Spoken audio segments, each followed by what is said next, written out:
नमस्ते, आत्मा वंदन, आभा मैडम, वेलकम आभा मैडम।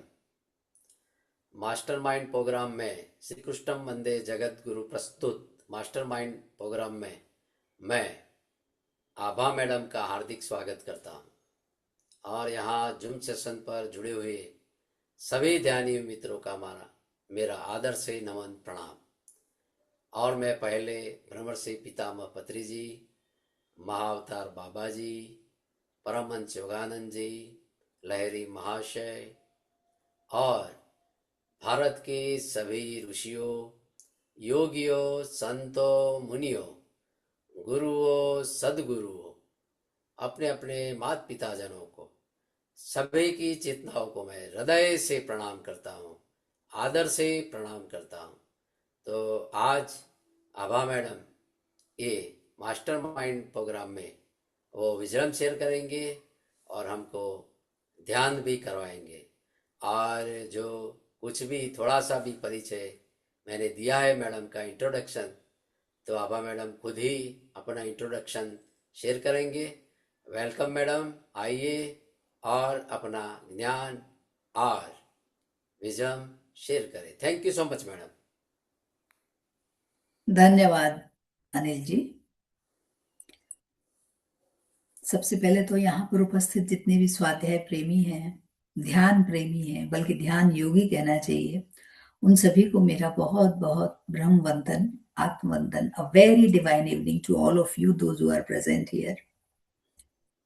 अपने बारे में जैसा कि मैंने बताया, अनिल जी ने थोड़ा परिचय दिया है। मेरा नाम आभा जैमन है और मैं अहमदाबाद से हूँ। इस वक्त अहमदाबाद में हूँ। ध्यान की यदि मैं अपनी जर्नी कहूँ तो ध्यान में बहुत पहले से शुरू कर दिया था। मेरा जो घर था वो ध्यानियों का था, या यूं कहना चाहिए ध्यानियों की घर ही पैदा हुई थी मैं। तो माँ बाप को शुरू से ही ध्यान करते हुए देखा, और जैसे होता है, बल्कि दादाजी को भी ध्यान करते देखा। और इस तरह से हमारे घर में पूजा भी होती थी। ऐसा नहीं कि केवल ध्यान भी होता था। मेरी जो ग्रैंड मदर है, वो मंदिर था हमारे यहाँ, उसकी पूजा होती थी, तो भक्ति भाव था। लेकिन बहुत ज्यादा रिलीजियस एनवायरनमेंट था मेरे घर का। सभी लोग, दादाजी से लेके सभी लोग जुड़े हुए थे। और पापा और मम्मी तो फिर ध्यान से जुड़े। उन्होंने केवल मेडिटेशन चूज किया। मेरी मदर बहुत बड़ी ध्यानी थी और वो लिखती भी थी। तो ध्यान से मेरा परिचय बचपन से था। और जिस स्कूल में भी पढ़ी, वहां भी हमारे यहाँ ध्यान कराया जाता था। लेकिन इससे पहले 1990 में मेरा इनिशिएशन हो गया था ध्यान में फॉर्मली। जो गुरुदेव मेरे मदर फादर के थे, बाद में वो मेरे भी बने। और बाद में मेरा पूरा परिवार जो है, इन लॉज भी उससे जुड़ गए। तो संक्षिप्त में ये मेरा है। पत्री जी से मैं कोविड के टाइम में जुड़ी और उनसे मिली भी। तो ध्यान मेरे लिए नई चीज नहीं थी। ऐसा नहीं था कि मुझे कोई बिल्कुल ऐसा लग रहा हो कि मैं ध्यान में केवल पीएसएसएम की वजह से आई हूँ। ऐसा बिल्कुल नहीं कह सकती मैं, क्योंकि ध्यान से पहले जुड़ी हुई थी। तो मेरे लिए एक रिवीजन हो रहा था और नई नई मेरे लिए डायमेंशंस खुल रही थी कि अच्छा, ऐसा भी हो सकता है। इट तो मैं मिली, तो पत्री जी ने भी कुछ बोलने को कहा। यहाँ पे आए थे पत्री जी, तो फिर मैंने अपनी शेयरिंग भी दी थी फ्रेंड्स। तो ये तो रही छोटी सी बात। इसके अलावा मैं एक योगा वेलनेस इंस्ट्रक्टर हूँ, जो योगा की क्लासेस भी लेती हूँ और लिखती हूँ मैं। और जैसे कहना चाहिए, अभी सीख भी रही हूँ। और एक क्लासिकल सितार प्लेयर हूँ। मैं सितार भी बजाती हूँ। म्यूजिक मेरा प्रिय विषय रहा है और संस्कृत मेरी प्रिय भाषा है। यदि मैं कहूँ तो ये कह सकती हूँ कि ये मदर टंग ही है। मुझे संस्कृत बोलना बहुत अच्छा लगता है। और इससे पहले मैं लैंग्वेज टीचर भी रही। इंग्लिश भी पढ़ाया, हिंदी भी पढ़ाया, संस्कृत भी पढ़ाया, तीनों लैंग्वेजेस पढ़ाए। ध्यान से पत्री जी से जो मैं जुड़ी, तो मैंने उनकी जो नई बातें हैं उनको अडॉप्ट किया और अपने जीवन में अपनाया। फिलहाल मैं अभी अलग अलग स्टेजेस पे स्वाध्याय सेशंस लेती हूँ, जिसमें श्रीमद् भगवद गीता, अष्टावक्र महागीता और कुछ टॉपिक्स और संतों और सिद्धों के बारे में जितनी मुझे जानकारी मिलती है मैं जरूर शेयर करती हूँ। अब तक मैं काफी संतों के ऊपर बोल चुकी हूँ, जिनमें माँ आनंदमयी, देवरा बाबा, नीम करोली बाबा और संत राबिया, सहजोबाई, इन सब के ऊपर मैं बोल चुकी हूँ। आप चाहें तो मेरे यूट्यूब में सेशंस हैं, कई पीएमसी के ही जो मंच हैं, उसके अलावा अलग मंचों पे भी इन संतों के बारे में बोल चुकी हूँ। तो ये मेरा छोटा सा परिचय है और अभी मैं सीख रही हूँ, बहुत कुछ सीखना है और अभी भी मैं लर्नर ही मानती हूँ, ऐसा नहीं हूँ। I am not the master, I am the learner. आपसे भी अभी सीख ही रही हूँ मैं, किस तरीके से आप जुड़ रहे हैं, समझ रहे हैं। तो चलिए हम सीधे अब ध्यान की यात्रा पे चलते हैं।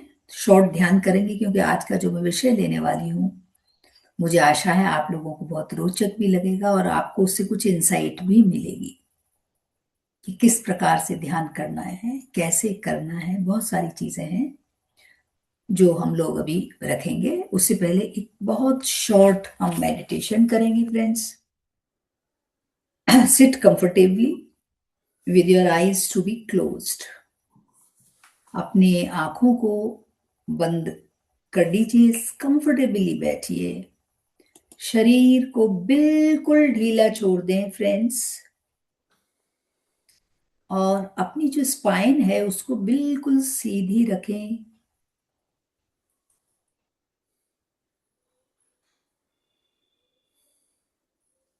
और जैसे कि एक हैंगर पे कपड़ा टंगा हुआ होता है, इसी प्रकार अपने शरीर को ढीला छोड़ दें। स्ट्रेट, आपका सिर, आपकी गर्दन और आपका शरीर एक सीध में रहे। उसका कारण है कि ऊपर से जो ब्रह्मांडीय ऊर्जा आपके शरीर में प्रवेश करती है वो आपके ब्रह्मरंध्र से सीधे रीढ़ की हड्डी से होती हुई मूलाधार तक जाए। इसीलिए शरीर का सीधा रखना बहुत जरूरी है। रीढ़ की हड्डी को किसी हैंगर की तरह जैसे सीधा रखते हुए और अपने शरीर को उस कोट या किसी भी कपड़े की तरह ढीला छोड़ें जो उस हैंगर पे टंगा हुआ है। कल्पना करें ऐसी। Relax, relax and relax. सांसों को लंबा और गहरा लें।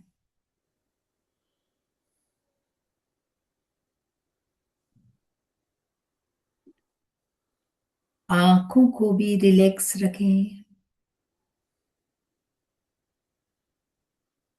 इसी बीच यदि म्यूजिक शेयर होता है तो म्यूजिक सुनते हुए हम धीरे धीरे ध्यान में जाएंगे, और यदि नहीं होता है तब भी कोई बात नहीं है फ्रेंड्स।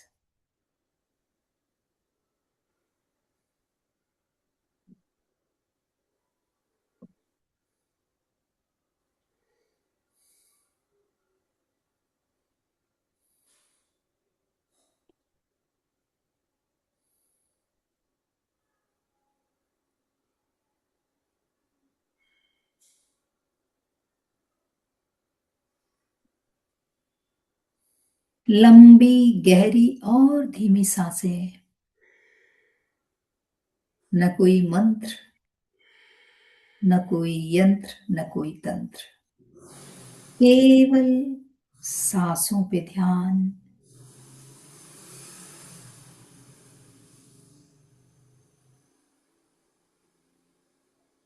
आंखों को भी रिलैक्स रखें, पलकों को अपने आप बंद होने दें। कोई जोर नहीं, कोई जबरदस्ती नहीं।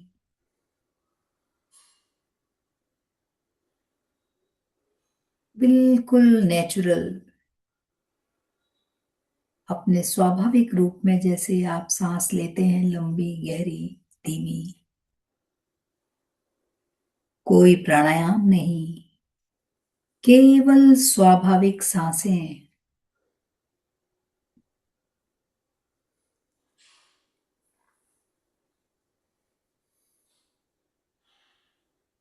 आप पाएंगे कि जब शरीर को बिल्कुल ढीला छोड़ देंगे तो आंखें स्वतः ही बंद हो जाएंगी।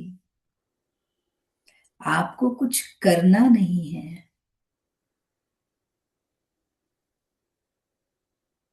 Don't do anything.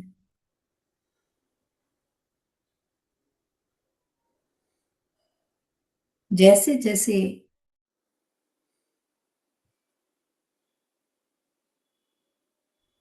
आपका शरीर ढीला होता जा रहा है, आपकी सांसों का तापमान भी कम होता जा रहा है।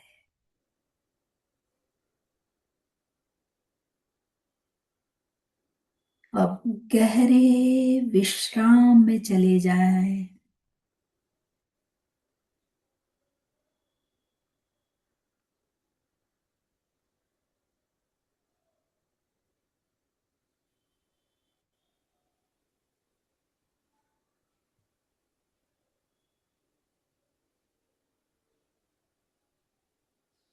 और गहरे विश्राम में चले जाएं।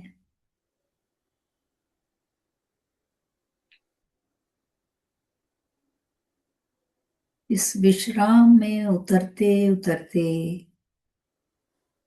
हमारी सांसें भी शीतल और शीतल होती चली जा रही हैं।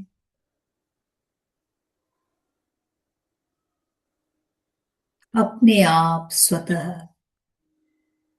नो एफर्ट, कोई प्रयत्न नहीं, कोई जोर जबरदस्ती नहीं।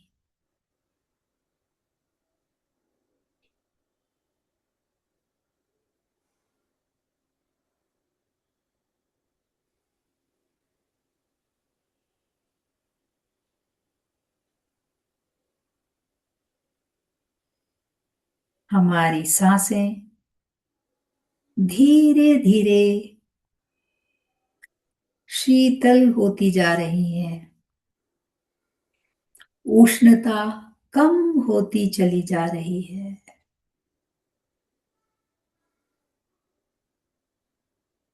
As your body relaxes, the mind expands. आपका शरीर जैसे जैसे विश्राम में जाता है, आपका मन भी शांत होता चला जा रहा है।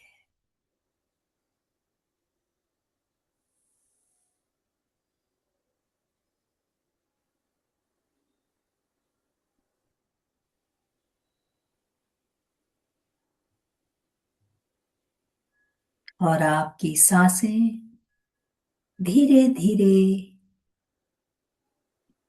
हल्की होती चली जा रही हैं। Light and light and light.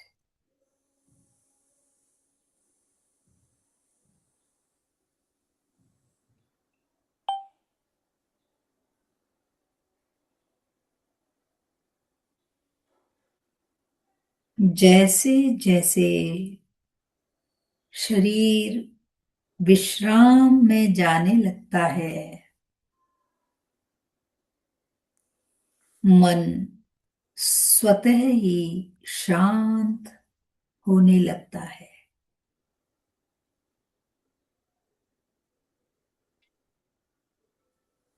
हमारी सांसों की गर्माहट भी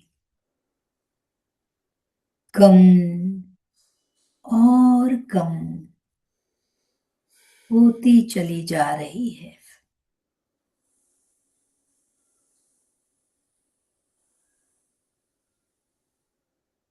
शरीर को और गहरे विश्राम में ले जाएं।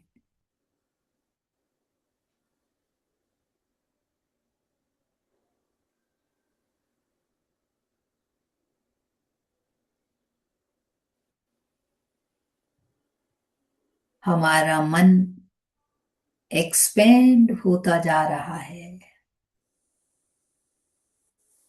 फैलना हो रहा है। और हमारी सांसें शीतल और शीतल होती चली जा रही है।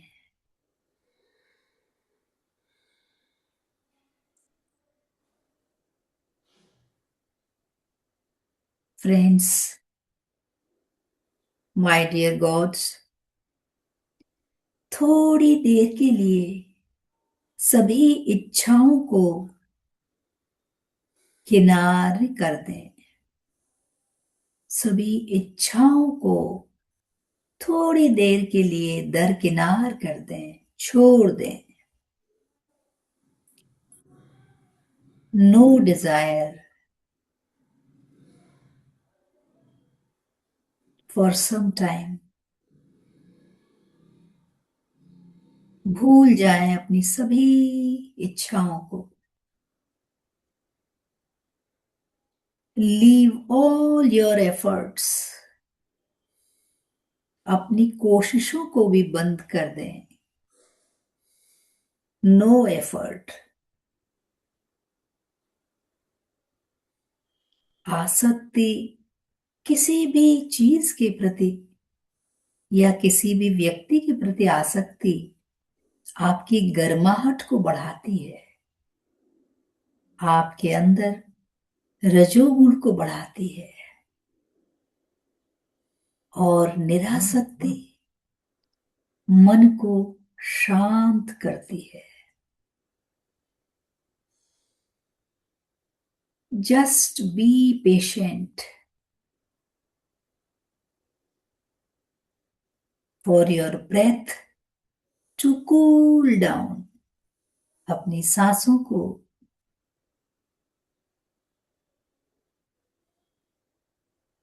ठंडे होने के लिए थोड़ा धैर्य रखें।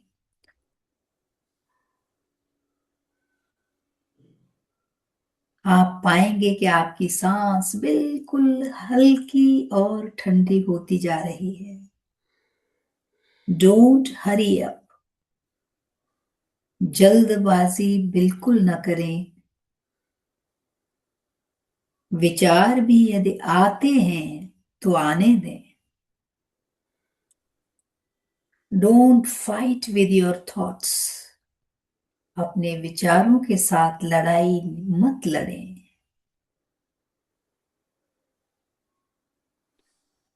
वो आ रहे हैं, जा रहे हैं, केवल साक्षी भाव से देखते रहें। Observe your thoughts. केवल देखें, उनके साथ कुछ करने की जरूरत नहीं है।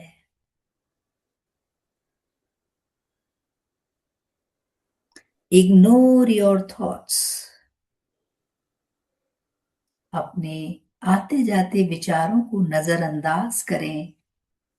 केवल देखें, देखते जाएं, और आप पाएंगे कि आपके विचार धीरे धीरे कम होते जा रहे हैं।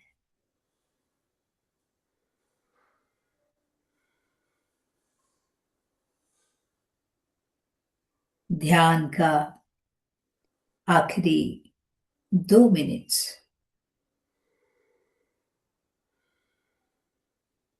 अपने आसपास की आवाजों के प्रति जागरूक हो जाएं। कोई भी आवाज, वो पंखे की भी हो सकती है, किसी मोटर गाड़ी कार का हॉर्न भी हो सकता है, घड़ी की टिक टिक भी हो सकती है। किसी भी आवाज के प्रति जागरूक हो जाएं।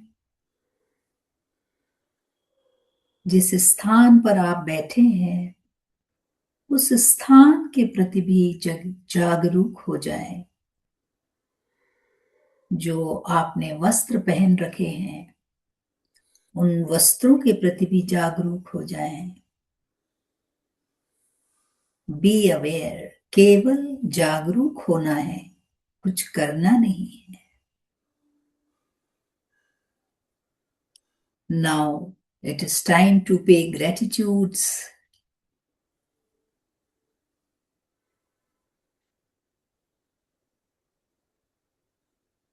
अब ये समय आभार देने का है, धन्यवाद देने का है, कृतज्ञता अर्पित करने का है। Pay your gratitudes to all your Sadgurus, your gurus, your teachers, जिनसे आपने कुछ सीखा, जिन्होंने आपको ध्यान के बारे में नई दिशा दी। अपने माता पिता को धन्यवाद दें, जिनके माध्यम से आप इस संसार में कुछ अनुभव लेने के लिए आए।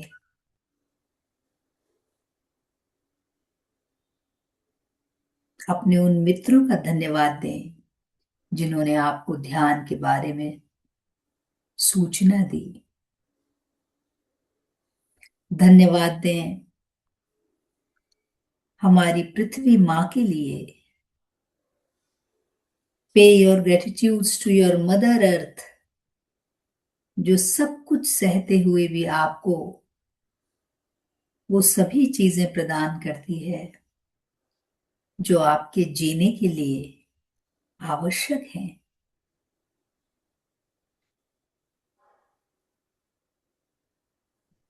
अपने शरीर को धन्यवाद दें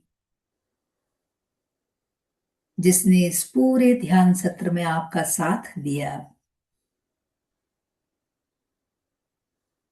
धन्यवाद दें अपनी सांसों को जिनके साथ जुड़कर आपने ये ध्यान किया।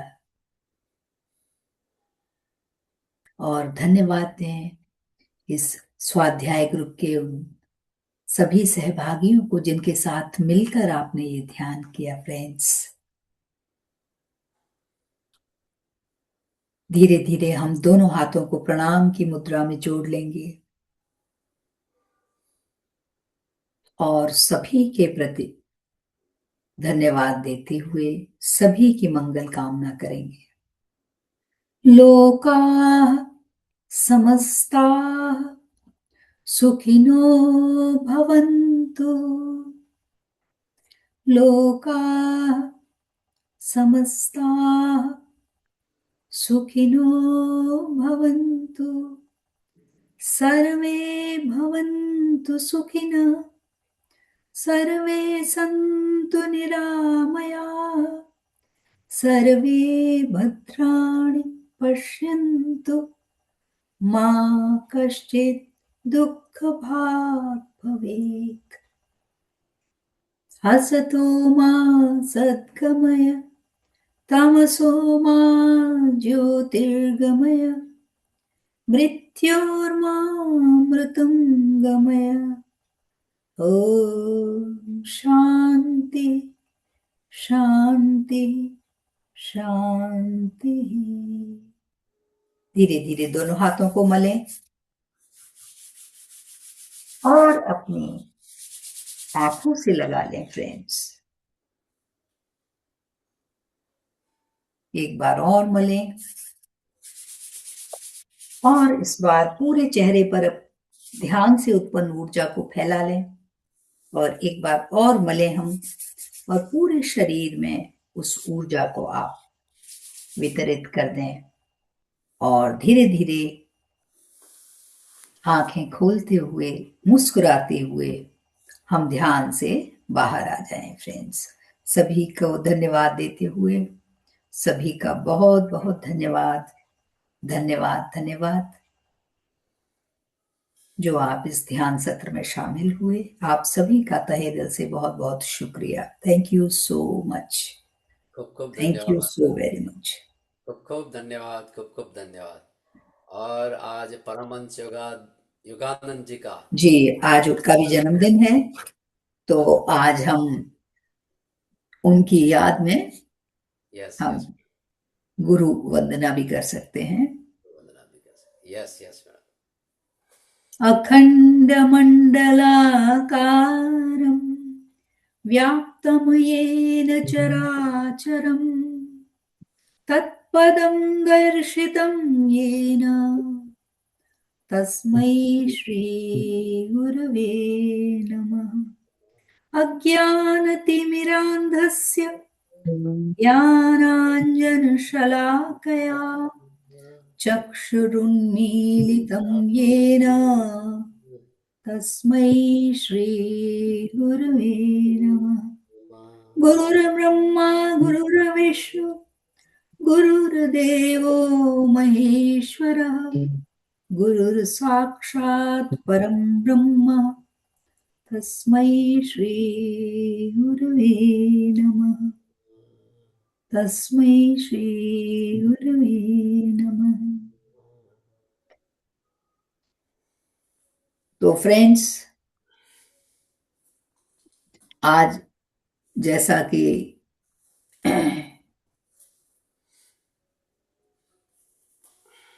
हमारा स्वाध्याय का सेशन है, तो आज का जो विषय है जिस पे हम थोड़ी सी बातचीत करेंगे वो है ब्रह्म मुहूर्त में मौन साधना का क्या महत्व है, यानी the importance of silent prayer इन ब्रह्म मुहूर्त। ब्रह्म मुहूर्त का समय आप सबको मालूम है, अर्ली इन द मॉर्निंग, बहुत सुबह होता है। तो ये जो ब्रह्म मुहूर्त का समय है फ्रेंड्स, ये कोई साधारण समय नहीं है, बल्कि ये वो क्षण है जबकि संपूर्ण ब्रह्मांड मौन होकर प्रतीक्षा करता है। और ये ब्रह्म मुहूर्त का समय केवल जागने का नहीं है, बल्कि जागृत होने का है। और जब हम देखते हैं कि पूरा संसार सो रहा होता है और उसी समय जो है आत्मा पुकार रही होती है, और यदि कोई उस पुकार को सुन लेता है उस वक्त ब्रह्म मुहूर्त के समय, तो सृष्टि जो है उस संकल्प को अपना आदेश मान लेती है। हमारे यहाँ क्यों सब ब्रह्म मुहूर्त में करते थे, क्या कारण है, वो धीरे धीरे आप जो है इस चीज पर जब मनन चिंतन करेंगे तो जो है ये जो इसकी वैज्ञानिक तथ्य जो है आपके सामने प्रकट होते चले जाएंगे कि क्यों ब्रह्म मुहूर्त में ही प्रार्थना का समय बताया गया है। इसी रहस्य को हमारे ऋषि मुनियों ने अपनी साधना से सिद्ध किया कि ब्रह्म मुहूर्त में किया गया जो कोई भी संकल्प है वो संपूर्ण ब्रह्मांड की चेतना तक पहुंच जाता है फ्रेंड्स। क्योंकि ब्रह्म मुहूर्त की प्रार्थना केवल यांत्रिक प्रक्रिया नहीं है, जिसे कहते हैं ना मैकेनिकल, के बस हाथ जोड़ लिए और पूजा कर लिया।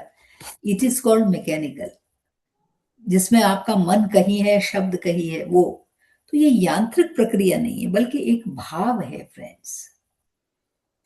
और ये जो भाव है यही मनुष्य को देवत्व की ओर ले जाता है, क्योंकि ये प्रार्थना अब शब्द नहीं है, वो व्यक्ति की आत्मा की भाषा होती है। It is the language of your soul, अंदर से जो आता है फ्रेंड्स। और ये ऐसी भाषा होती है कि जब ब्रह्मांड जो है उस साधक जो उस समय प्रेयर कर रहा होता है उसकी आवाज को पहचान लेता है, तो जितने गहरे भाव से जाएगी। और प्रश्न ये उठता है कि ये प्रार्थना की कैसे जाए। प्रार्थना तो ठीक है ना, प्रार्थना ब्रह्म मुहूर्त में कर लिया, ये कर लिया, लेकिन उसको करें कैसे? क्या केवल शब्दों के बोलने मात्र से क्या बदल जाता है कि हम कहते हैं कुछ भी ओम सेना भवतु या जो भी हम श्लोक भी बोलते हैं, तो क्या शब्दों के बोलने से बदल सकता है, या प्रार्थना किसी भाव से जुड़ी रहती है? बात भाव की हो रही है यहाँ पे फ्रेंड्स। तो यह केवल नियमितता से जुड़ी रहती है कि हम रेगुलर रहें, हर शाम 8 बजे से यदि मुझे पूजा करनी है तो बस 8 बजे मैं रेगुलर हूँ, ठीक, 8 बजे मैं मंदिर में पहुंच गई और मैंने जो है वो प्रार्थना के समय हाथ जोड़ लिए, या जो भी मैं स्तुति बुदबुदाती हूँ या जो भी प्रार्थना करती हूँ वो कर लिया। तो इसमें प्रश्न यही है कि किसी भाव से जुड़ी रहती है या केवल नियमितता से जुड़ी रहती है, रेगुलर है बस हम। तो प्रार्थना का जो प्रभाव है फ्रेंड्स, वो बोले गए शब्दों के ऊपर उतना निर्भर नहीं करता है, जो भी प्रार्थना का जो प्रभाव है, बल्कि आप किस भाव से बोलते हैं यहाँ पे ये बहुत जरूरी है। आपका एटीट्यूड क्या है बोलते समय, क्या भाव है, आपके इमोशंस क्या है। क्योंकि ब्रह्म मुहूर्त ही क्यों, क्योंकि ब्रह्म मुहूर्त में जो है हमारा मन जो है शांत होता है। और आवाज आ रही है अभी मेरी? यस। कुछ कम हुई? एक मिनट। राइट राइट है। बरोबर आहे, राईट, बरोबर आ रही. हाँ आ रही है ना, बस ठीक है। Yes. तो ब्रह्म मुहूर्त में क्या होता है कि हमारा जो मन है बहुत रिसेप्टिव होता है, उस वक्त बहुत शांत होता है। और इस समय हमारा चेतन मन भी जो होता है, आपको मालूम है मन के हमने 3 पार्ट्स कर लिए हैं, चेतन, अवचेतन, है ना। सुपर कॉन्शियस होता है, एक कॉन्शियस होता है, एक अनकॉन्शियस होता है। तो जो हमारा, जब हम दैनिक जीवन के कार्य करते हैं तो हमारा चेतन मन आगे आता है कि ये करना है, वो करना है। बुद्धि भी उस समय सजग होती है, किसी को दुकानदारी करनी होती है, किसी को अपना अपने सब काम करने होते हैं। लेकिन ब्रह्म मुहूर्त जब जागते हैं तो हमारा चेतन मन अभी संसार के संपर्क में नहीं आया हुआ होता है। तो इस समय की गई छोटी से छोटी प्रार्थना भी वो ब्रह्मांड के सूक्ष्म स्तर तक पहुंच जाती है फ्रेंड्स। इसको समझिए आप कि यूनिवर्सल जो है, यूनिवर्स क्या है, किस भाव से करें। तो यहां मैं ये कहना चाहूंगी कि यहाँ शब्दों से अधिक भाव या अनुभव बहुत जरूरी होता है फ्रेंड्स। शब्द भी इंपॉर्टेंट है, लेकिन शब्द केवल माध्यम हो जाते हैं। असली चीज है भाव या अनुभव। आप उस समय एक्सपीरियंस क्या कर रहे हैं। और आपको ये सोचना है कि ये जो हम शब्द भी बोलते हैं ये केवल शब्द नहीं है, बल्कि इट इज एनर्जी। ये ऊर्जा है एक तरीके से।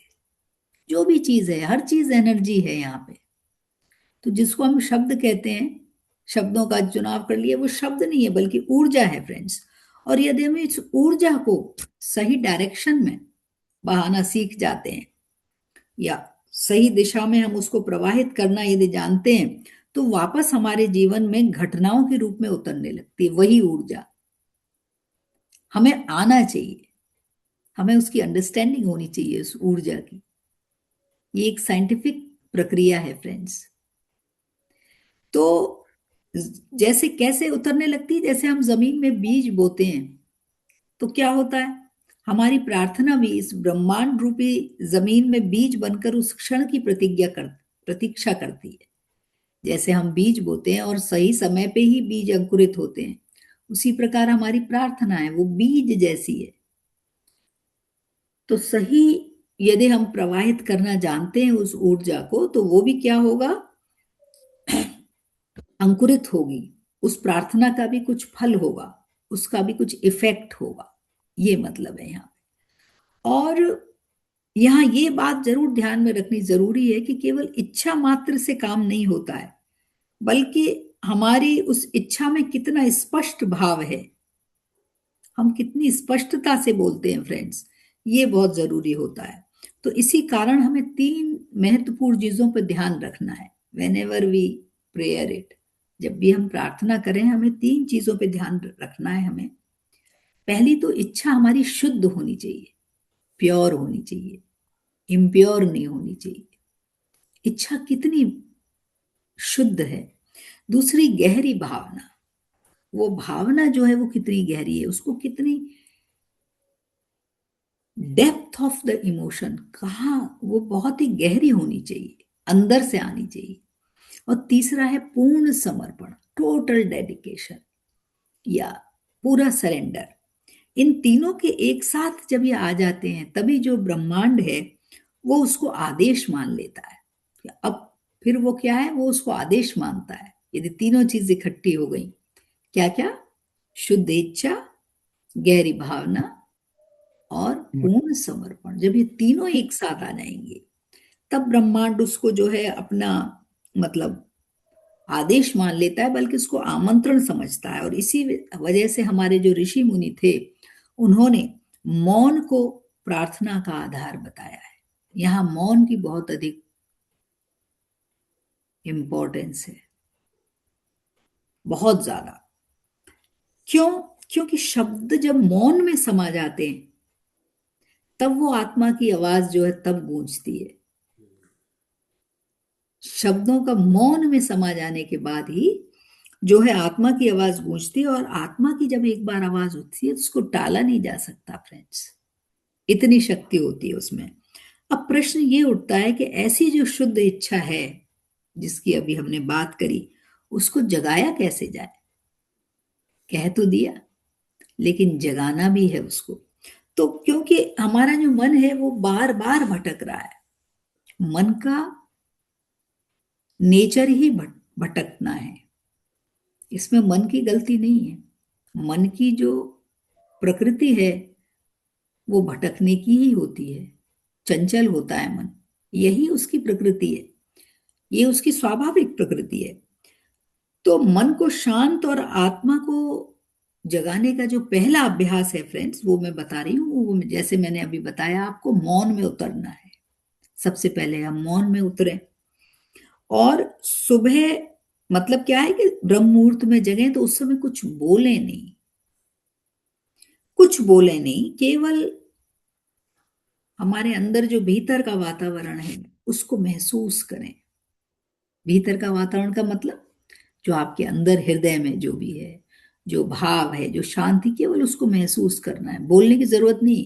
जैसे कुछ लोग बोलते हैं मैकेनिकली, ये कुछ बोल दिया, वो कह रहे हैं कि सबसे जो पहली शर्त है वो है मौन में उतरना, उठते समय कुछ बोले नहीं और वातावरण को महसूस करें, और अपने भीतर जो हमारे अंदर जो वाइब्रेशंस हैं, है ना, पतंजलि ने भी कहा है ना, चित्त वृत्तियां जो हैं, तो ये जो वाइब्रेशंस हैं, जो तरंगे हैं, उनको महसूस करें, और इसी मौन में हम अपने अंतर की आत्मा की आवाज को धीरे धीरे सुनना शुरू कर देते हैं।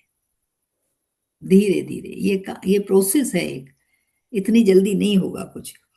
तो इसी समय जब मौन में उतर गए आप, उसी समय दोनों हाथों को जोड़ लें और आंखों को बंद कर लें, और शांत भाव से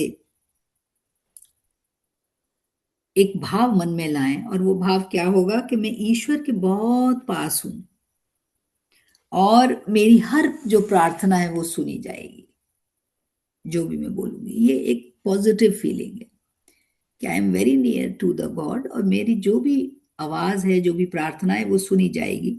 और यही भावना जो है मन के अंदर गहराई को उत्पन्न करेगी फ्रेंड्स, जो डेप्थ जिसकी मैं बात कर रही थी आपको। और धीरे धीरे महसूस करें अब कि मन में बहुत धीमा लेकिन एक शक्तिशाली, एक बहुत पावरफुल वाइब्रेशंस आपके अंदर पैदा हो रहा है, ऐसा भाव करें।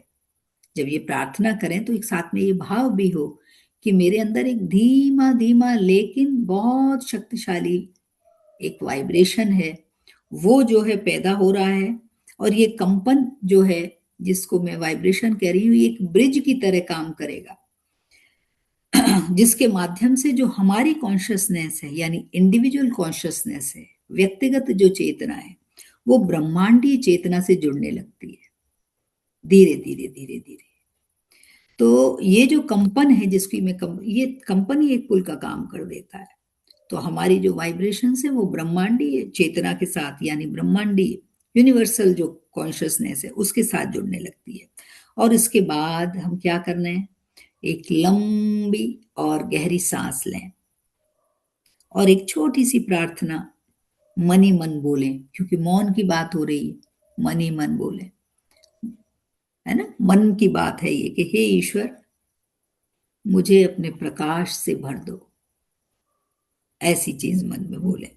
और मन में ये धारणा करें साथ में, जब आप मन ही मन ये प्रार्थना बोलते हैं, कि वो जो प्रकाश है वो आपके हृदय के भीतर धीरे धीरे उतर रहा है, वही प्रकाश जो है। ये जो अभ्यास है फ्रेंड्स, जिसका मैंने अभी बात करी, इसी को जो है संकल्प ध्यान कहते हैं। दैट इज कॉल्ड संकल्प ध्यान। तो हमारे ऋषि मुनि बहुत साइंटिस्ट थे, उन्होंने इस पर प्रयोग किए पहले। अब यहां पर संकल्प ध्यान क्या होता है, यानी जिसमें भावों में इतनी शक्ति भर दी जाती है कि अब वो केवल सोच मात्र नहीं रह गए, केवल हमारे थॉट नहीं है, अब वो धीरे धीरे वास्तविकता में कन्वर्ट होने लगते हैं, रियलिटी में कन्वर्ट होने लगेंगे। पहले भाव किया तो अब वो केवल विचार मात्र नहीं है, बल्कि धीरे धीरे वो वास्तविकता में बदलने लगते हैं आपके यही थॉट जो है। क्योंकि आधुनिक जो हमारे साइंटिस्ट हैं, मॉडर्न साइंटिस्ट, वो भी ये मानने लगे हैं कि ब्रह्म मुहूर्त में जो हमारे मस्तिष्क की जो वेव्स होती हैं, आपको मालूम है ना, वेव्स के प्रकार हैं alpha, beta, theta, delta, gamma, ये हमारी वेव्स हैं।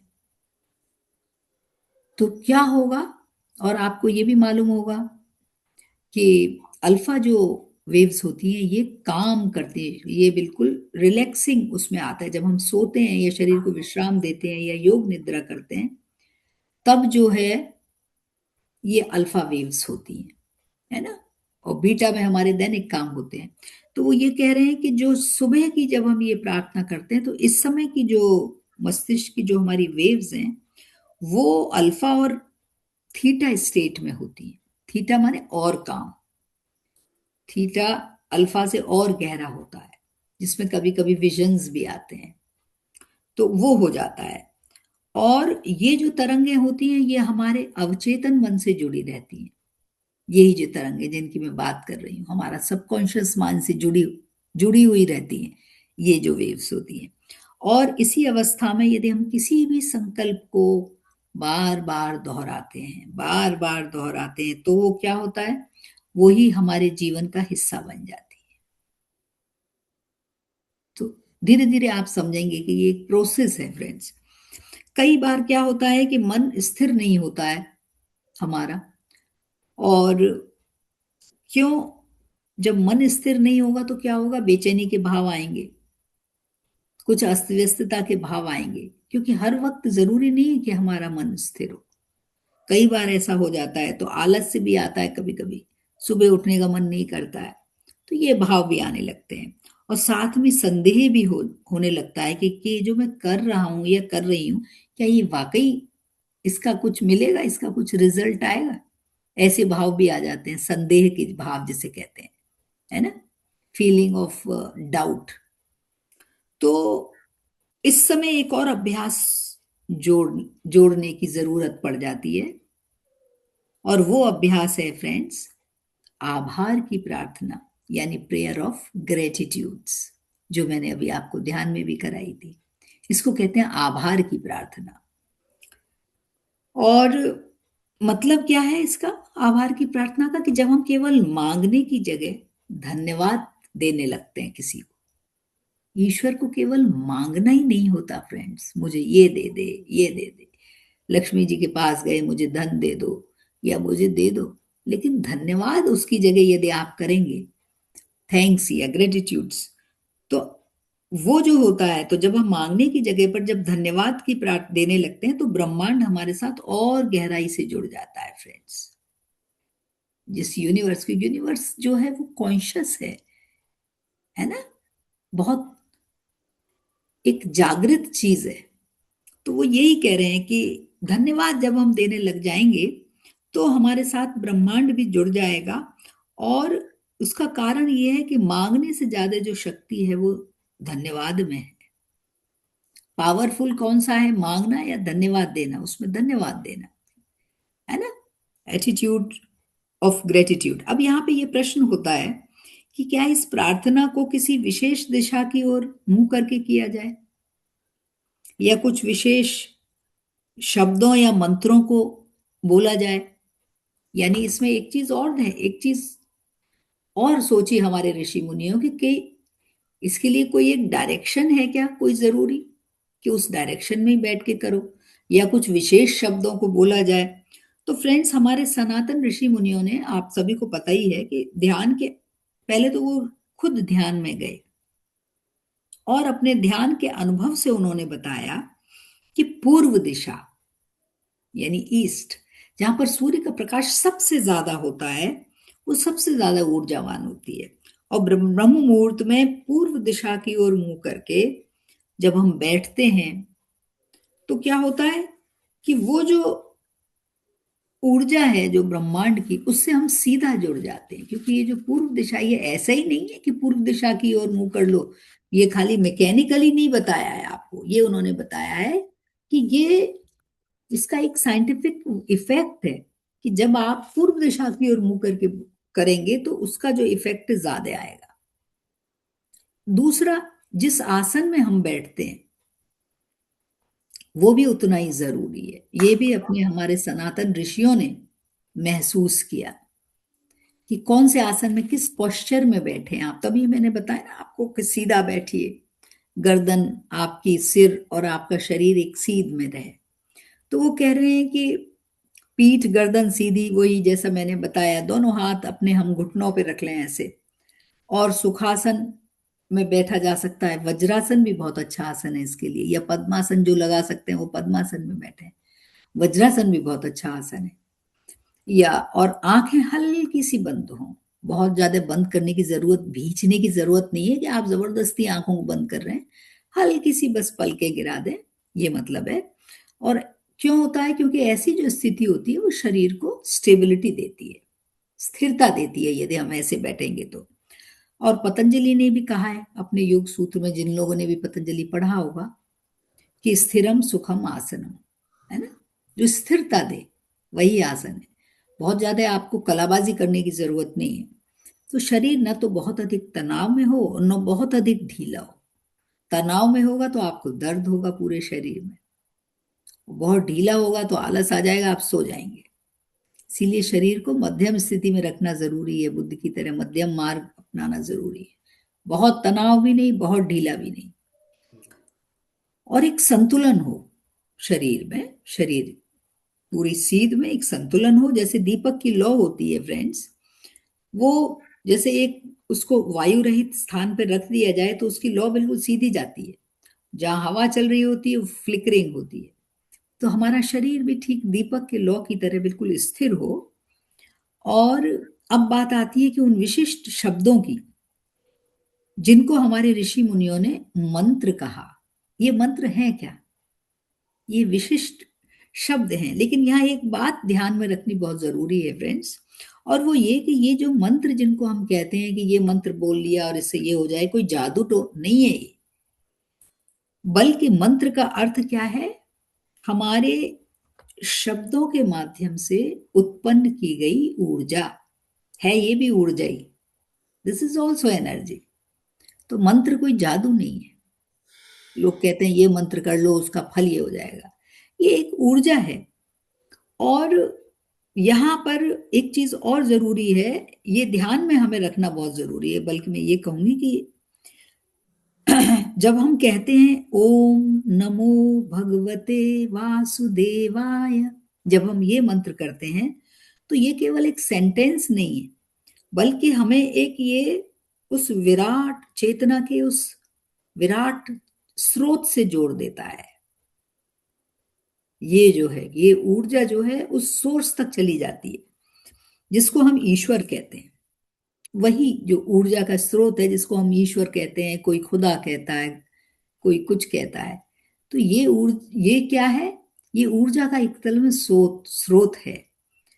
तो ये ऊर्जा ऊर्जा से मिल जाती है, और जब ये उससे मिल जाती है तो इसका प्रभाव जो है वो कई गुना बढ़ जाता है, मल्टी फेसेट हो जाता है।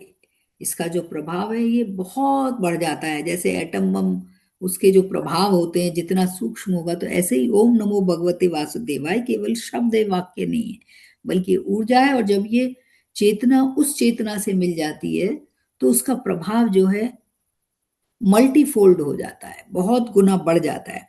इसीलिए यदि किसी विशेष इच्छा पूर्ति के लिए प्रार्थना भी की जाए तो पहली बात क्या है जो हमने अभी समझी, कि वो सरल हो और स्पष्ट शब्दों में की जाए, उसमें क्लैरिटी हो कि आप चाह क्या रहे हैं।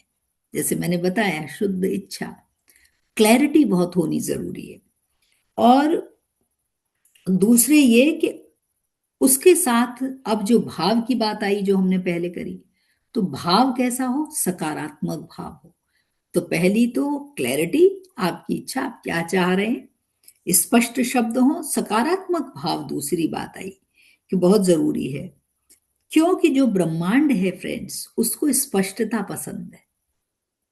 इट उस जो ब्रह्मांड है वो क्लैरिटी समझता है। वो ऐसे ही आप कंफ्यूज होकर बात करोगे तो उसको कुछ समझ में नहीं आई, क्योंकि वाइब्रेशंस जो है डिसइंटीग्रेट हो जाएंगी।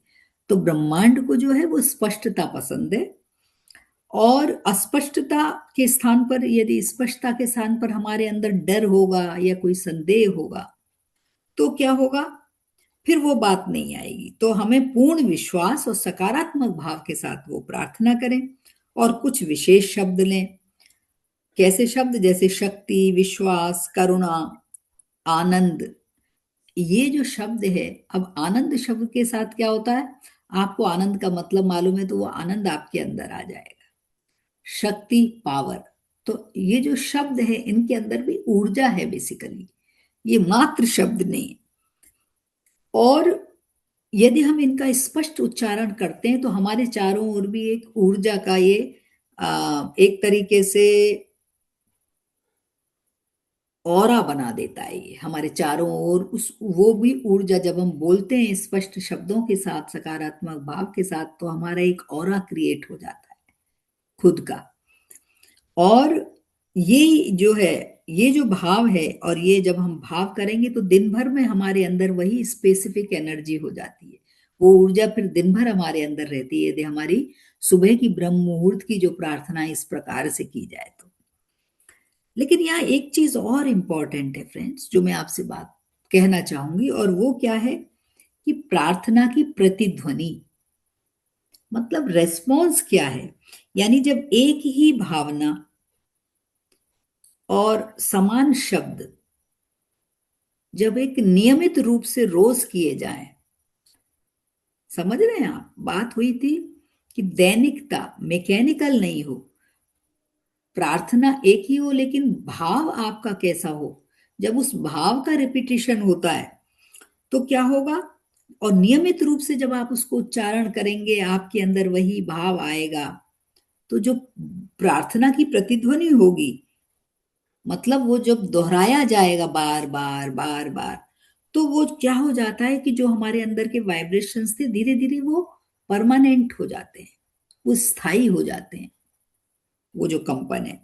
और इसी रहस्य को हमारे ऋषि मुनियों ने कहा नित्य साधना। नित्य साधना। अब यहाँ एक प्रश्न उठता है फ्रेंड्स कि यदि हम प्रतिदिन उन्हीं शब्दों को दोहराएं बार बार, तो क्या वो मैकेनिकल नहीं हो जाएंगे? एक ही शब्द हम बार बार दोहरा रहे हैं तो फिर क्या हो जाता है, किसी चीज की रिपीटेशन से फिर धीरे धीरे वो मैकेनिकल हो जाता है। जैसे कार आपने चलाई, शुरू शुरू में तो आपको बड़ा अच्छा लगा, ये क्लच है, ये है, लेकिन फिर आपका ऑटोमेटिकली वो हो जाता है, फिर आप ये नहीं सोचते कि आप कार चला रहे हैं, राइट। कार अपने आप चलती है तो वो मैकेनिकल हो गई वो चीज। ऐसे ही जो मशीन पे काम करते हैं उनकी भी वो मैकेनिकल हो जाते हैं। तो यहाँ पे प्रश्न वो यही है, यदि एक चीज बार बार दोहराई जा रही है, प्रतिदिन दोहराई जा रही है, एक ही समय पे दोहराई जाती है, तो क्या वो यांत्रिक नहीं हो जाएगी?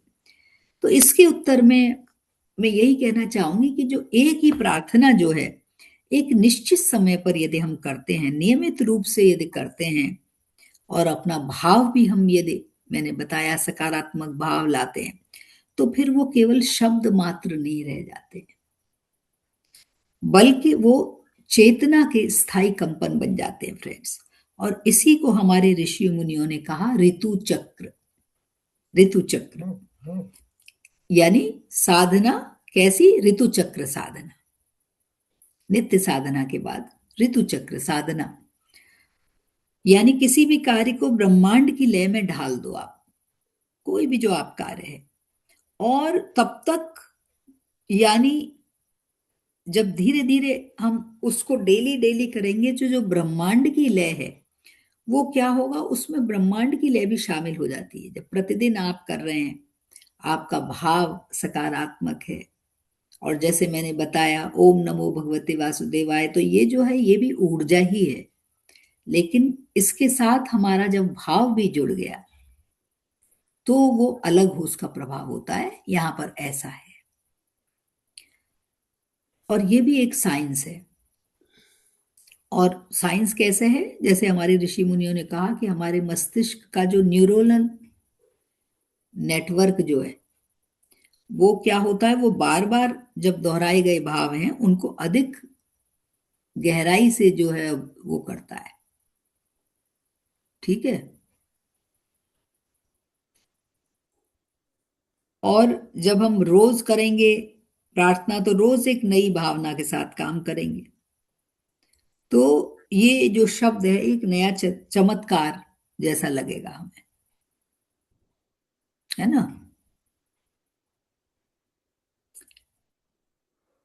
अब जैसे हमने कहा 1 मिनट, 1 मिनट के लिए मुझे माफ करिएगा, आई एम जस्ट कमिंग।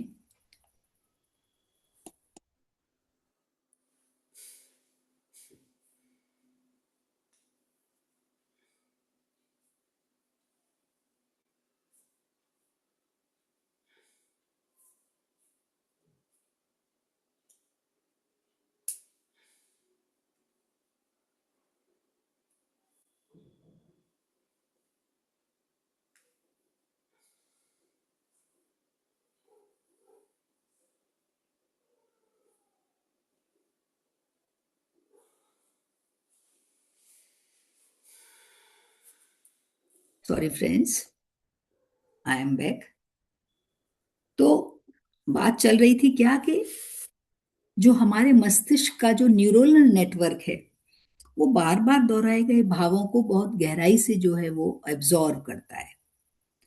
और इसीलिए जब हम रोज नई प्रार्थना करते हैं तो एक नई भावना के साथ करेंगे तो क्या हो जाता है। अब देखिए यहाँ पे यही बात हो रही थी कि फिर क्या होता है, जो वही शब्द हैं, शब्द तो वही है ना। प्रार्थना के रोज रोज शब्द तो चेंज नहीं होंगे, लेकिन जब नई भावना की उसमें जुड़ जाती है तो वो एक नया, एक तरीके से मिरेकल हो जाता है, नया चमत्कार उत्पन्न कर देते हैं वो। और जैसे हमने कहा कि हे ईश्वर हमें शांति दो, मान लीजिए ये शब्द है ना। तो क्या होगा कि यदि जब हम कह रहे हैं हे ईश्वर मुझे शांति दे और उस समय मेरे मन में भाव है निराशा का, क्रोध का, भाव अलग है, वो मैच नहीं होगा। तो वो हमारी ऊर्जा में और शब्दों में जो है सिमिट्री नहीं होगी, एक रसता नहीं होगी।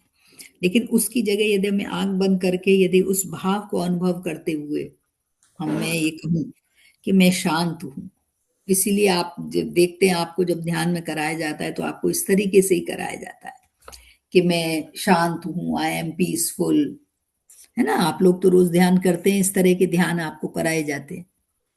तो उसका साइंटिफिक रीजन यही है कि उसकी जगह जब आप ऐसे करते हैं और वो ही फिर जब हमारे अंदर से निकलते हैं वो शब्द, तो क्या होता है, तो यही जो है अंतरात्मा की आवाज कहलाती है। दिस इज, इसी को कहते हैं फ्रेंड्स, इसको आप नोट कर सकते हैं।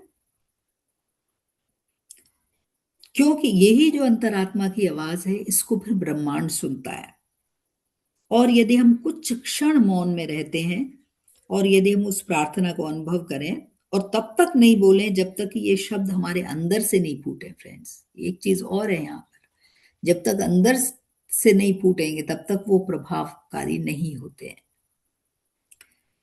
और फिर जब अंदर से फूटते हैं तो फिर बाहर बहती है। तो यहाँ पे एक गूढ़ बात और ध्यान रखनी है कि यदि हम चाहते हैं कि हमारी प्रार्थना जो है हम बोलें तो रोज नई लगे, अब शब्द तो वही है, लेकिन यदि हम चाहते हैं कि वो नई लगे तो हमें चाहिए कि हमारे जो जीवन के एक्सपीरियंसेस हैं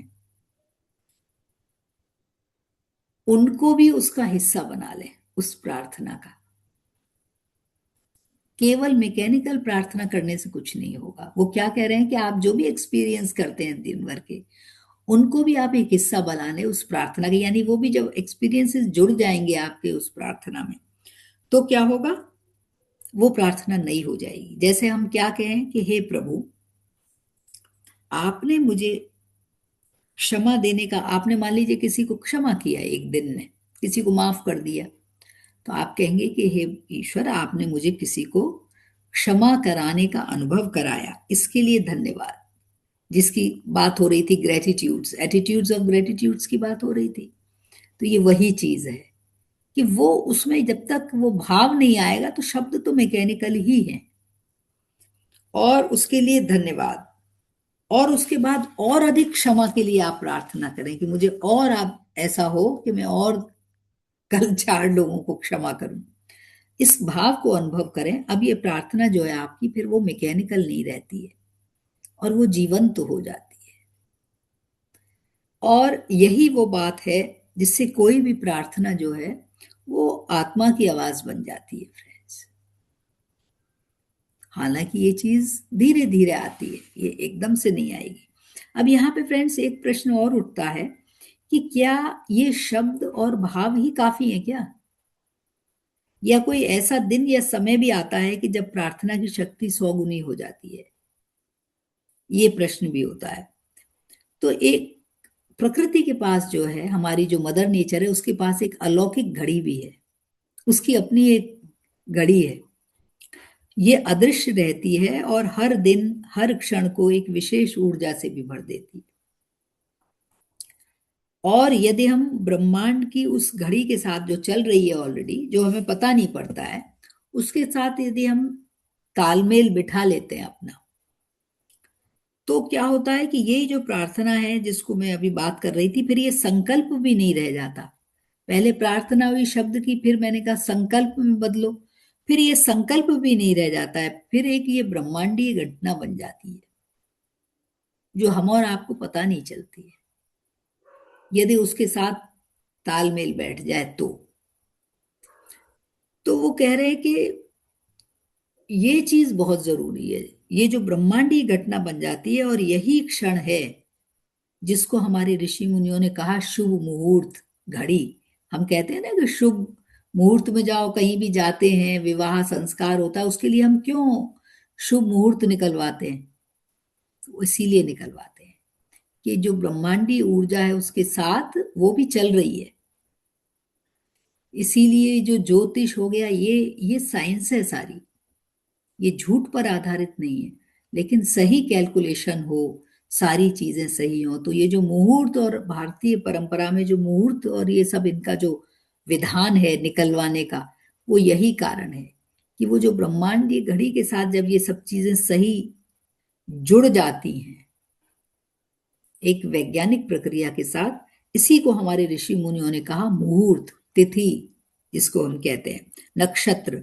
लेकिन ये शब्द केवल ज्योतिषी के नहीं है, बल्कि ये हमारी चेतना से जुड़े हुए रहस्य हैं कुछ। तो ब्रह्म मुहूर्त में की गई प्रार्थना जिसकी हम बात कर रहे थे, वो इसीलिए इफेक्टिव होती है। क्यों होती है इफेक्टिव? क्योंकि उस समय हमारी जो पृथ्वी है, हमारा जो मदर अर्थ है और सन है, और हमारा जो एक खुद की जो सोल है, ये एक विशेष एक पर्टिकुलर बैलेंस में रहती हैं इन विशेष घड़ियों में। और ये जो संतुलन है, ये जो सुबह की मैं बात कर रही हूं ब्रह्म मुहूर्त की, और वो उस समय ये जो संतुलन है ये सूर्योदय से जस्ट पहले होता है, 96 मिनट का। सूर्योदय से जस्ट पहले कितना इसका समय रहता है? 96 मिनट्स। और उस समय ये भी होता है कि जो हमारा जो एनवायरनमेंट होता है, उस समय तमस गुण जो होता है वो उतना नहीं होता है। सुबह सुबह इसीलिए जाग के क्यों फ्रेशनेस लगती है? वो इसीलिए लगती है कि पूरे वातावरण में जो तमस है वो कम रहता है और सत्व जागृत रहता है उस समय। जिसको देखो सुबह सब शांत होते हैं, प्रकृति भी शांत होती है, आपका दिमाग भी शांत होता है, वो तो धीरे धीरे बढ़ता है। आप कभी एक्सपीरियंस भी कर लीजिए, सुबह उठते समय और रात को सोते समय आपकी थॉट्स में भी फर्क होगा, सब चीजों में फर्क होगा। इसीलिए सुबह ताजगी रहती है, क्योंकि आप नींद ले चुके होते हैं, प्रकृति भी शांत होती है, बहुत सारे फैक्टर्स हैं। और इसी को हमारे जो ऋषि मुनियों ने उसको कहा देवयान काल। ये जो समय बताया 96 मिनट का, तो कई जगह आप सुनेंगे ना देवयान काल में कर लो, तो वो ये वही देवयान काल है। क्योंकि इस समय ये कहते हैं कि डिवाइन एनर्जी से जो लोग भी इसको समझते हैं, बात समझने की है सारी, वो कहते हैं उनसे डायरेक्ट भी संवाद हो सकता है यदि मॉर्निंग में उठ के। इसीलिए हमारे जो संत हैं, जो पहुंचे हुए या जो स्पिरिचुअली जो बहुत इवॉल्व हैं, वो इस समय जागृत रहते हैं। दिन में से ज्यादा इस वक्त ब्रह्म मुहूर्त में उनका संवाद होता है। ये कह रहे हैं। इसके अलावा कुछ विशेष दिन भी हैं फ्रेंड्स, जो उस ब्रह्मांडी ऊर्जा के केंद्र बन जाते हैं। कुछ विशेष पर्टिकुलर डेज हैं, जैसे पूर्णिमा। क्यों हमारे यहाँ पूर्णिमा को ध्यान कराते हैं? आप लोग तो करते हैं पूर्णिमा को ध्यान, इसीलिए करते हैं कि जो पूर्णिमा का ध्यान है, कुछ विशेष दिन है जिस दिन वो ऊर्जा ज्यादा रहती है, वो जो एनर्जी है वो ज्यादा है। तो पूर्णिमा हो गया, अमावस्या हो गया, संक्रांति को इसीलिए बहुत अच्छा पर्व माना जाता है, संक्रांति का जो अभी आ भी रहा है, इसीलिए एकादशी हो गया, महाशिवरात्रि हो गया, ये कुछ पर्टिकुलर डेज हैं, उस दिन वो ऊर्जा ज्यादा रहती है। गुरु पूर्णिमा हो गया, तो इन तिथियों में जो ग्रुप एनर्जी, ये जो एनर्जी है ये ग्रुप एनर्जी में चेंज हो जाती है, इसीलिए आप लोगों को ग्रुप मेडिटेशन कराया जाता है। तो ये बात है, मतलब ऐसे समझ लीजिए जैसे एक कोई शांत झील है, और यदि आपका सही समय है, सही सब चीज है, तो उसकी जो लहरें हैं वो दूर तक जाती हैं वाइब्रेशंस में। तो प्रार्थना करते समय हमारा वातावरण भी कितना शुद्ध है, इसकी भी बहुत अपनी अलग महत्व होता है इसका भी फ्रेंड्स। यदि प्रार्थना, इसीलिए हम वातावरण को ऐसा कर देते हैं, हमारे यहाँ भारतीय जो परंपरा है उसमें दीपक जलाया जाता है, अगरबत्ती या धूप बत्ती क्यों जलाते हैं? कोई इसका कोई मैकेनिकल रीजन नहीं, भाई इसलिए कि उसकी धूप अच्छी होती है, उसकी थोड़ी गंध अच्छी हो तो उससे अच्छा होता है। दीपक जला के एक वो आ जाती है, प्रकाश हो जाता है, शांत और प्रसन्नचित्त मन हो जाता है। फिर उसके साथ हमारे यहाँ इसीलिए घंटे, बांसुरी, ये बजाने की जो हमारे इंस्ट्रूमेंटल जितने भी इंस्ट्रूमेंट्स हैं ना, हमारे म्यूजिकल इंस्ट्रूमेंट्स, वो बजाए क्यों जाते हैं? वो इसीलिए बजाए जाते हैं, इसीलिए घंटों की भी प्रथा है, क्योंकि घंटे घंटे जब बजते हैं उससे वाइब्रेशंस में चेंज आ जाते हैं। इसीलिए आप लोग जो डेली ध्यान करते हैं बांसुरी के साथ, या इसीलिए करते हैं कि उससे थोड़ा सा वातावरण में एक शांत प्रसन्न चित्तता आ जाती है, उसमें फिर मन लगने लगता है। तो यही कारण है हमारे यहाँ जो घंटा बजाने की भी जो परंपरा है वो इसीलिए है। क्यों है? क्योंकि घंटे की ध्वनि में फ्रेंड्स एक विशेष प्रकार के कंपन होते हैं, वाइब्रेशंस निकलते हैं, और जो अट्रैक्ट करते हैं लोगों को जब घंटे बजते हैं। तो इसके अलावा एक और महत्वपूर्ण बात है, वो ये है कि कभी कभी जो यूनिवर्स है वो भी संकेत देता है। अब किसी किसी की आप लोग भी देखते होंगे, जब डेली ध्यान करते हैं, अपने किसी किसी की आंखों में आंसू आ गए ध्यान करते समय, ऐसा बहुत मैंने देखा है इधर भी। या किसी मन एकदम से शांत हो जाता है एकदम से, या कभी कभी कोई आपने पुराना संकल्प किया हुआ होगा, उसकी एकदम से मेमोरी आपके दिमाग में आ जाएगी। होता है ना ध्यान में, कभी कभी कोई पुरानी चीज ध्यान में आ गई और शांत हो जाता है, या कोई पुरानी स्मृति आ गई, कोई मेमोरी आ गई आपके उसमें। तो इसका मतलब ये एक तरीके से क्या मान लिए, सिग्नल्स मान लिए जाते हैं। वो कह रहे हैं कि अब जो है universe is ready to hear you, ये संकेत है। तो उसी समय यदि आप मौन रहकर और अवेयरनेस के साथ यदि प्रार्थना करें, तो वो सीधा आपके भाग्य में उतर जाता है। फिर भी प्रश्न ये उठता है कि क्या प्रार्थना केवल मांगना ही होता है? मतलब प्रार्थना में केवल मांगे ही क्या, ऐसा? या कोई और भी गहरा उद्देश्य है प्रार्थना के साथ? क्योंकि ज्यादातर जो लोग प्रार्थना करते हैं वो या तो कुछ पाना चाहते हैं, या कुछ बदलना चाहते हैं, या कुछ अपनी जो पीड़ा है, जो उनके अंदर दुख है, उससे छुटकारा पाना चाहते हैं। ज्यादातर हमारे यहाँ प्रार्थना में ये मांगा जाता है। लेकिन हमारे ऋषि मुनियों ने क्या किया फ्रेंड्स, केवल इच्छाओं, प्रार्थना को मतलब केवल ये नहीं माना कि ये इच्छाओं की अभिव्यक्ति है, बल्कि उन्होंने इसको एक साधन माना, सोल जर्नी का, यानी आत्मा की यात्रा का एक साधन भी माना। हमारे ऋषि मुनियों ने कहा कि केवल इच्छा ही नहीं, मांगना ही नहीं केवल प्रार्थना में, बल्कि एक ऐसा ब्रिज बनाओ जो हमारी मनुष्यत्व को देवत्व से जोड़ दे। और इसी कारण उन्होंने इस प्रार्थना को 3 लेवल्स में, यानी 3 स्तरों पर डिवाइड कर दिया। तो पहली जो प्रार्थना है वो इच्छा की प्रार्थना हो गई, जिसमें हम कुछ मांगे। दूसरी समर्पण की प्रार्थना हो गई, केवल सरेंडर। और तीसरी एकत्व की प्रार्थना, यानी प्रेयर ऑफ वननेस। तो मैं इन्हीं शब्दों के साथ फिर अपना वाणी को विराम देती हूँ। विषय लंबा है, मैं फिर आगे इसको कंटिन्यू करूंगी, क्योंकि अभी समय भी हो गया। और आप सभी का बहुत बहुत धन्यवाद। ठीक है, क्यों अनिल भाई, समय ज्यादा है? फिर हम इसको धीरे धीरे लेंगे। तो आप सभी का बहुत बहुत धन्यवाद, जो भी यहाँ पर सुनने के लिए आए, इतनी रात को भी बैठे रहे, उन सभी का बहुत बहुत धन्यवाद। Thank you so much. Thank you, thank you, thank you. बहुत ही अच्छा, बहुत ही अच्छा नॉलेज दिया आपने, पूरा क्लियरिटी के साथ। थैंक यू वेरी मच, धन्यवाद। आपको फिर नई नई चीजें खुलेंगी, वो फिर धीरे धीरे हम इसको चलेंगे। बहुत जल्दबाजी में कोई चीज बनती नहीं है। तो ठीक है, फिर आज फिर यहीं इसको समाप्त करते हैं। Thank you so much. शुभ रात्रि आप सभी को। धन्यवाद।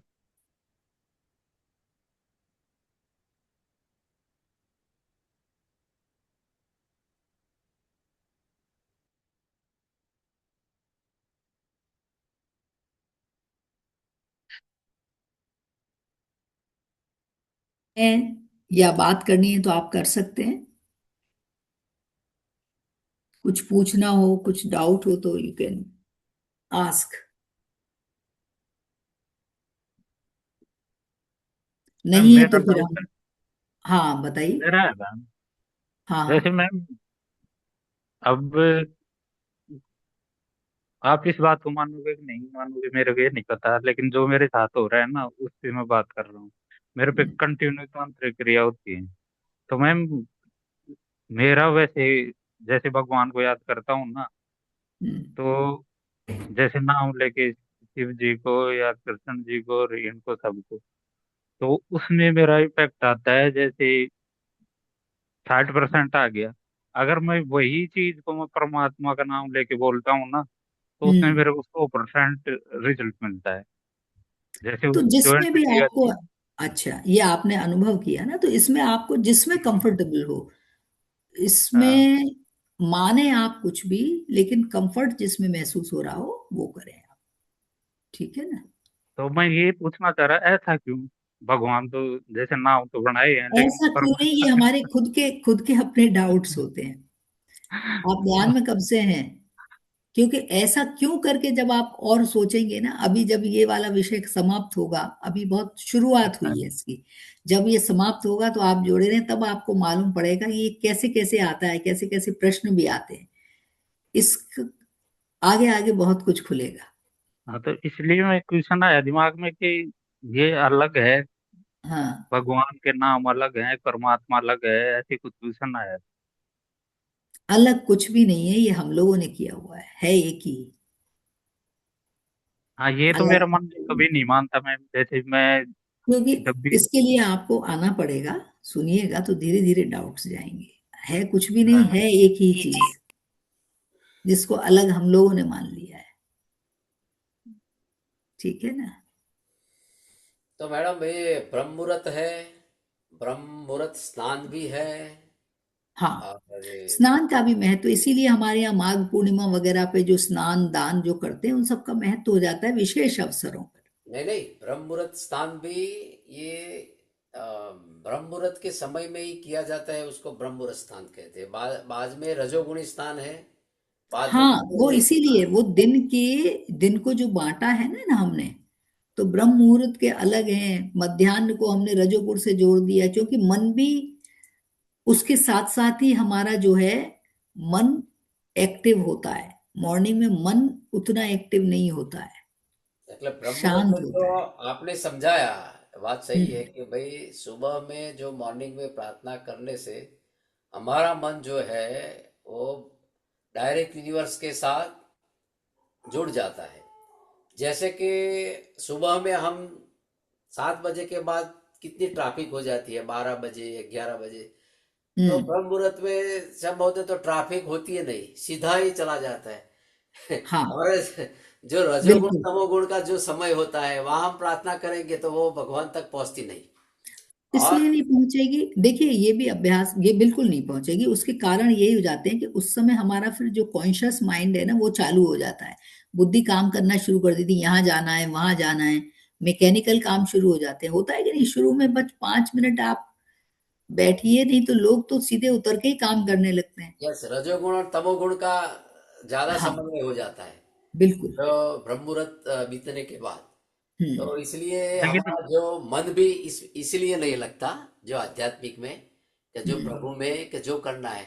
तो जो हमको अच्छी प्रार्थना करनी है भगवान के साथ, आध्यात्मिक ज्यादा समय लेना है और कनेक्ट होना है यूनिवर्स के पास, तो ब्रह्म हम्म, मुहूर्त एक बहुत अच्छी चीज है। वहाँ उसको अमृत वेला भी कहते हैं कई लोग, ब्रह्म मुहूर्त बिल्कुल। को। यस। अमृत काल, यस। बिल्कुल सही कहा। तो अभी हम धीरे ये कह धीरे रहा था इसको हम आगे लेंगे। तो है भाई ठीक है। प्रश्न कुछ? Sir Manoj sir, very nice, आप जुड़े हैं नहीं, तो। मैं ये पूछ रहा था मैम, जैसे आपने ब्रह्म मुहूर्त की बात करी ना, तो मेरे ऊपर तो कंटिन्यू गिरती रहती है, मैं चाहे वो मंत्र करूँ ना करूँ, बस मेरे को एक जगह बैठना होता है, कंटिन्यू और जाती रहती है। अगर मैं जैसे चलते फिरते ऐसे मैं शांत होके आपको बोलना बंद कर दूँ, तुरंत कनेक्ट हो जाता हूँ उधर। ये तो अच्छी बात है, लेकिन ये इसलिए कंटिन्यूशन कितने दिनों तक रहता है, ये बात है कि आप लगातार। कंटिन्यू भेजा रहता है मैम। अगर मैं चाहूँ तो सोते टाइम भी कनेक्ट करना चाहूँ नहीं ना, तो तो राइट, बस राइट सोचता योर हूँ। एक्सपीरियंस, यदि आपको लगता है तो इट्स गुड। बहुतों का नहीं होता है ये, इसलिए बहुत लोगों मैं का भी नहीं सोचता हूँ। होता है नहीं, ना। वो तो मैं बात मान रहा हूँ, लेकिन मेरी फिर प्रॉब्लम भी तो बहुत बड़ी है ना, तो इसलिए कोई तो प्रॉब्लम नहीं है, प्रॉब्लम कोई नहीं है आपकी। आप इसको पूरा सुने, तब आपकी वो प्रॉब्लम जिसको आप प्रॉब्लम कह रहे हैं वो प्रॉब्लम नहीं रह जाएगी। ठीक है मैम, पूरा सुनूंगा मैं इसको। हाँ, है ना, मैं अभी तो पहली इसका बार बहुत आया हूँ छोटा आपके, ये हुआ है। ठीक है, पहली चलिए क्लास फिर। ली थी मैंने। यस। हाँ यस। और धनजी भाई हमारे मित्र हैं, बहुत पुराने आध्यात्मिक, हम बहुत समय जर्नी साथ में कर चुके हैं, कई जगह पे ध्यान मैं भी करते हैं। बोलना चाहूंगा कि आभा सिस्टर ने जो ब्रह्म मुहूर्त का और छोटी छोटी बातों में इतना अच्छा गहराई से नॉलेज दिया है ना, मैं तो बहुत खुश हो गया। हाँ, थैंक ये यू वेरी मच। मतलब हमारी, मेरी इसमें कोई खूबी नहीं है, ये हमारे ऋषि मुनियों ने ऐसा बताया, हाँ, क्योंकि ऋषि इन्होंने मुनियों ने एक्सपेरिमेंट किए। हाँ, तो ये बस बात सही है। मैंने तो वो बात आप लोगों के सामने रखी, क्योंकि उन लोगों ने जो भी रहा वो अपने खुद के ऊपर पहले एक्सपेरिमेंट किए फिर बताया। पर क्योंकि निमित्त तो हर आप चीज साइंटिफिक निमित्त तो थी। आप ही बने। हाँ। क्योंकि आज के समय में, आज के कलयुग में, आज का युवान जो हम्म है वो हम्म। ब्रह्म मुहूर्त में उठता ही नहीं।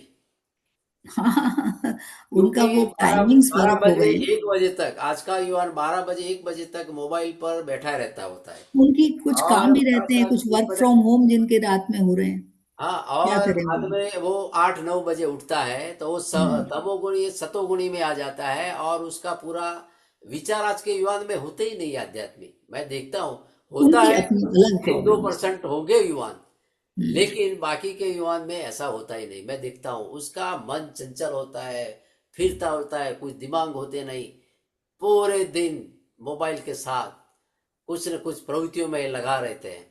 तो ये, इसका प्रभाव यही है कि जो आज का युवान जो ब्रह्म मुहूर्त में उठे हम्म। और जो यूनिवर्स के साथ कनेक्ट हो जाए, तो उसका पूरा जीवन अच्छा हो सकता है। जैसे ऋषि मुनियों का जीवन अच्छा होता था, ऐसा ही जीवन उसका होता देखिए, है। हाँ वो वाली बात तो, लेकिन हम कुछ हद तक तो डिसिप्लिन कर ही सकते हैं। आज के और तब के समय में भी फर्क था, लेकिन ये है कि ऐसा नहीं है कि लोग कोशिश कर रहे हैं आजकल के। कई जो यंग, आप बिल्कुल उनको न नकारें, कुछ लोग अभी भी कोशिश कर रहे हैं और नए नए ध्यान भी नहीं नहीं, अपना रहे हैं। आप देखिए कई जगह यंगस्टर्स हैं जो भाई बहुत मैं ज्यादा तो जुड़ देखता रहे हैं। हूँ, मेरा तो सर्विस यही है, मैं सिविल इंजीनियर हूँ। पूरा दिन भटकना पड़ता है, मैं पूरे नहीं, शहर वो हो घूमता सकता हूँ, है, देखता हूँ। रेशो में फर्क हो ओनली सकता है। फॉर कहीं कहीं क्यों गल्ला पर देखो, पान मसाला के वीडियो पर क्या क्या करते हैं, क्या नहीं शरारत करते, मैं देखता रहता हूँ और नहीं मुझे अच्छा देखिए, होता है। आदतें तो पहले के लोगों की ये भी आदत जरूरी नहीं इतनी है कि खराब सबकी है। अच्छी थी। अभी 5% युवाओं को छोड़कर सभी युवान और माँ बाप भी क्या करे। आज का युवान में सहनशीलता है ही नहीं, और वो सहन करता भी नहीं। सहन की बात आती है तो कुछ न कुछ घर छोड़ के चला जाता है, कोई आत्महत्या की धमकी देता है, हर रोज पेपर में आता है। माँ बाप भी क्या करे बेचारे, क्या करे नहीं, उसके साथ, क्या देखिए व्यवहार करे। और ऐसा उठता है है, 9 बजे 10 बजे। उसको क्या है कि ऐसा जो हमारा जो ये माध्यम जो है, यूट्यूब माध्यम है या कुछ भी जगह से, ये अच्छा वीडियो देखे और अच्छा ऐसा ब्रह्म तो मुहूर्त है तभी तो मिल अनिल जाए, भाई, तो हाँ, धीरे नहीं, धीरे उसके ये लिए युवा आपको करना पड़ेगा ना। है। उसके लिए अब आप जो ध्यान सीख रहे हैं, आपने जो सीखा हम उसको बता ही आप देते हैं करिए। मैडम, बताते हैं, लेकिन आज का युवान भ्रमित है। होगा, धीरे वो धीरे आएगा। वो कहीं ना कहीं हमारे अंदर भी मिस्टेक्स हैं हमारे अंदर और मिस्टेक धीरे है, धीरे सही चीजें है। आगे बढ़ती हैं। लेकिन आज के युवा में मोबाइल जो आ गया है, हम्म। इसके वजह से वो झूठ बोलता है। इतना झूठ बोलते हैं कि बार बार लोग, जो युवान जो है झूठ बोलते हैं। वो बोलते हैं मैं यहाँ नौकरी में हूँ, तो वो बोलता है कहाँ नौकरी पे हो, तो कहाँ भी है वो गिल्ली मार के कहाँ चला जाएगा कि भाई मैं ही वहाँ हूँ। तो ऐसा बहुत सारा होता है। आज मैं पूरा, मेरा जो भी इंजीनियर का है, मैं देखता रहता हूँ युवानों क्या क्या करते हैं क्या नहीं करते। तो ये 5% 10% युवा अच्छे होंगे, जो बाकी के युवा का जो भ्रमित हो गए हैं, वो पता नहीं हमारा देश को कहाँ ले जाएंगे। नहीं, बजाय हम इसके सर जिसका करें टाइम ना, आएगा तो अपना अपने आप काम कर आएगा। सकते हैं। जी, यही कर तो आप सकते जो हैं। आप यहाँ बैठे, आपकी बात नहीं है, जो यहाँ बैठे हैं आप युवान है, आपको अच्छी बात है कि जो आध्यात्मिक में सुनते हो। बाकी तो देखता रहता हूँ मैं क्या करते हैं। अहमदाबाद है, सूरत है, वडोदरा है, बड़ी बड़ी सिटियों में तुम देखो, कहीं कहीं 5-5 मिनट में जो जो होती है शॉप की दुकान, जो पान मसाले गल्ले की दुकान में, अरे युवान तो क्या, युवतियों भी ऐसे करने लगी गई है अभी तो। देखिए, बजाय इसके, आप तो अब ध्यान में आ गए हैं, बजाय इसके कि हम उनकी वो करें, हम अपने पार्ट पे शरारत नहीं जितना कर करते हम, सकते हैं उतना कर सकते हैं। शरारत करना नहीं है, लेकिन जो है हम सच बचाता है। यूट्यूब नहीं, माध्यम वो से बात मैं तो है। बोलना चाहता हूँ अनिल कि भाई चलिए, आपने तो माँ बाप अनिल को भाई माँ बाप अनिल चलिए, को भाई माँ बाप को इसको बरोबर इसकी तकीदारी रखनी चाहिए। अनिल भाई जितने भी हाँ, हम जुड़े हैं, अपने अपने को वाइब्रेशन चेंज करना है। ये सब वाइब्रेशन नहीं नहीं हम अपना वाइब्रेशन, अच्छा वाइब्रेशन फैलाना है। हाँ अच्छा तो फैलाना है, लेकिन चलिए, युवाओं को ठीक ये है। सीखना अनिल चाहिए। भाई, अभी मैं इजाजत लेती हूँ, चलो ओके ओके, तो मैं है ना? अभी ये आप चीज सभी मैम को बहुत बहुत मैम एक समापन क्वेश्चन करता है। हूँ। Thank you very much. सबका थैंक यू। मंगल हो, सबका मंगल हो, सबका मंगल हो। हरि ओम तत्सत, हरि ओम तत्सत, हरि ओम तत्सत। ओम शांति शांति शांति शांति। अनिल भाई आनो मोकलजो, रेकॉर्डिंग मोकलजो, रेकॉर्डिंग